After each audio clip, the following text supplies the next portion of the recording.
7 things every Malaysian should know before partnering with a foreigner.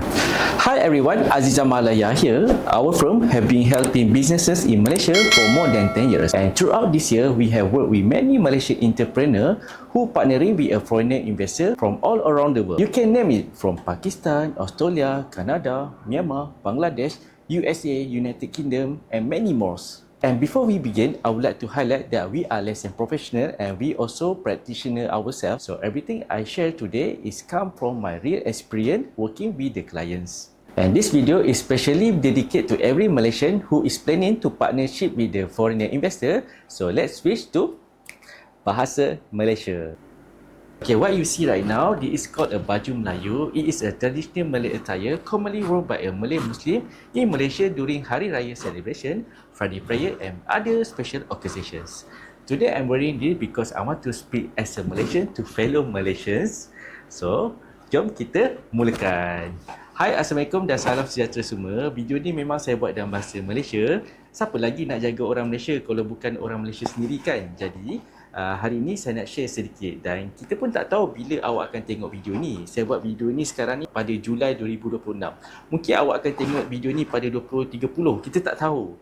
So of course kita akan share sedikit kalau awak nak berpartner dengan foreigner. Dan video ni bukan saya nak menakutkan anda dan bukan nak menakutkan foreigner yang tengok lah. Ikutkan saya ni dalam industri daripada tahun 2010. So macam-macam kes dah kita jumpa. Ada yang okey, ada yang tak okey. So of course saya nak share pengalaman saya kepada anda semua dan ni mau kepada advice je lah kan. Yang pertama, peluang tetapi jangan abaikan risiko. Ramai orang bila mereka dengar nak berpartner dengan foreigner terus fikir pasal risiko. Sebenarnya ramai je pelabur asing yang membawa modal dan pengalaman. Mereka bawa teknologi, peluang perniagaan yang besar, tetapi juga jangan terlalu teruja dan percaya bulat-bulat lah. Sebab of course kita kena buat seimbangkan dulu. Kita kena kenal apa dia punya, kena buat due diligence sikit lah. Tengok background dia punya perniagaan sebelum ni dan kena berhati-hati juga. Yang kedua, pastikan anda benar-benar terlibat dalam perniagaan. Okey, kalau nama anda dah menjadi director atau shareholder, pastikan anda benar-benar ambil tahu apa yang berlaku dalam syarikat. Jangan jadi director atau shareholder atas kertas saja. Anda kena ambil tahu apa yang perniagaan mereka buat, loss ke, siapa pelanggan dia, apa yang dia buat, apa tu supplier daripada mana. Sebab apa? Kalau berlaku masalah, alasan saya tak tahu, mungkin tak membantulah kalau anda dipanggil untuk siasatan. Nombor 3, nama adalah aset. Ramai orang anggap bila letak nama sebagai director atau shareholder, dia hanyalah formality on papernya. Hakikatnya, nama anda sebenarnya aset. Saya sendiri rasa nama itu aset. So, bila kita dah letak nama kita, apa yang awak nak sign, anda nak apa, mereka nak buat, awak kena ambil tahu. Jangan nak bagi nama kita kerana nak bantu orang. Benda ni pun applicable kepada, bukan dengan foreigner lah, dengan keluarga kita sendiri. Kita memang kena ambil tahu sebab nama kita adalah aset dan sangat bernilai.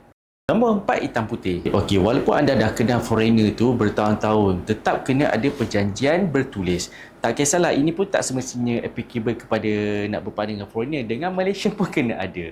Sebab apa? Dalam dunia perniagaan ni macam-macam boleh jadi.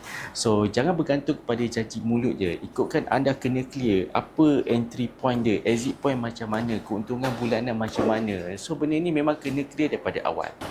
Yang kelima, pastikan rekod dokumen sentiasa dikemaskini.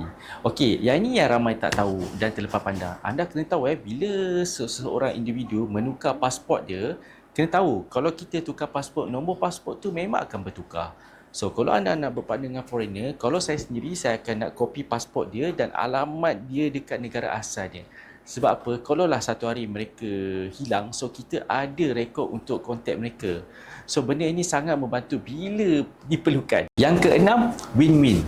Okey, win-win ni bermaksud, okey, dia dah datang Malaysia, mereka nak bekerjasama dengan anda sebab anda orang Malaysia. So sekarang ni kena faham juga, bermaksud kat sini anda dah ada peluang dua hala. Dan mereka berminat dengan pasaran tempatan. Bermaksud saya pun ada peluang nak cari barang Malaysia, nak expand ke negara dia. So ikutkan Malaysia memang blessing, port kita memang terkenal, kita memang very popular dengan good corporate governance semua. Jadi bila kita ada peluang ni, mungkin tanya dia pula, apa barang yang awak nak? Sebab bila anda mewujudkan peluang bersama-sama, bisnes ni selalunya akan lagi long term dan akan lagi solid. So of course cuba cari win-win situation yang mana dua-dua boleh berkembang dan generate money bersama. Yang ketujuh, jangan takut mendapatkan nasihat profesional. Okey, ini perkara yang selalu saya nasihatkan kepada klien lah, iaitu jangan takutlah mendapat nasihat orang yang betul. Of course, kadang-kadang kalau anda nak dapat nasihat pada kawan-kawan tu tak ada masalah, tapi bila dah melibatkan struktur pemegang saham, perjanjian, lantikan pengarah, struktur syarikat, pastikan anda dapatkan nasihat daripada individu yang betul lah. Of course, kadang-kadang memang akan ada cost, tapi janganlah anggap itu sebagai cost. Anggaplah itu sebagai satu investment. Sebab apa? Kalau benda everything okay, anda memang tak payah nak risau. Tapi kalau ada perkara yang bermasalah, memang akan bermasalah lah nanti. Okay, sebagai penutup, of course bagi saya, berpartner dengan foreigner adalah satu peluang yang datang, tetapi anda memang kena berhati-hati. Sebab saya dalam industri ni lebih dah berbelas tahun, memang macam-macam perkara yang saya dah jumpa. Ada yang bisnes tu memang going well, ada yang okay, ada juga yang lost dan ada yang memang making million, ada juga yang kena scam. Yang kena scam ni pening. So ikutkan sebelum nak buat apa-apa, anda kena berhati-hati, anda kena buat due diligence, buat simakan. Tetapi kena faham juga, dalam dunia perniagaan memang berisiko. Kalau anda jenis tak suka ambil risiko, tak perlu. Tetapi kalau anda nampak ada peluang dan boleh making money together, teruskan. Okey, sampai itu saja Azam Malas ini. Kita berjumpa lagi di video yang lain.